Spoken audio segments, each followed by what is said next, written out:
I refused to share my inheritance with my siblings because I was the only one who cared for our father. Hi everyone, I'm new here, but I've been lurking for a while and reading other people's posts. I, 28 female, am in the middle of a really messy family situation, and I honestly don't know if I'm being selfish, cruel, or just finally standing up for myself.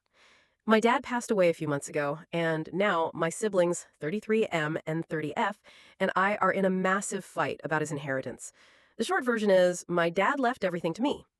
I refused to share it with them because I was the only one who actually took care of him when he got sick. But obviously, it's not that simple. Nothing with family ever is.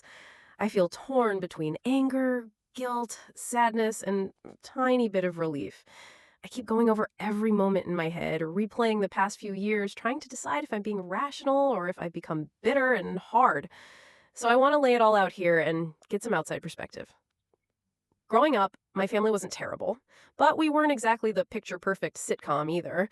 My dad was a quiet, hardworking man. He wasn't super affectionate, but when he did show love, you felt it deeply.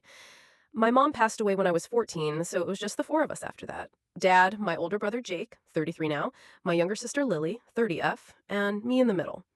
Jake was always the golden child. He was athletic, popular, and got praised a lot because he was the firstborn son. Lily was the baby, the princess, and my dad admittedly spoiled her a bit after mom died because she was so young at the time. Me, I was kind of the quiet one, the responsible one. I got decent grades, I stayed out of trouble, and I helped out around the house. No one really paid attention to me unless they needed something done. I don't mean that in a super bitter way, it's just the truth. My role in the family has always been the reliable one. If the fridge broke, I figured out how to call the repair guy. If Lily had a meltdown about school, I was the one Dad asked to talk to her. If Jake wanted money for gas, Dad would sometimes say no, but then I'd lend him mine. I slid into the caretaker role really naturally, but it also made me feel invisible. Fast forward a few years, Jake moved out at 18 and barely looked back. He went to college a few states away, got a good job, and now he's married with two kids. Lily stayed closer, but she was always wrapped up in her social life, her boyfriends, and then later her own career.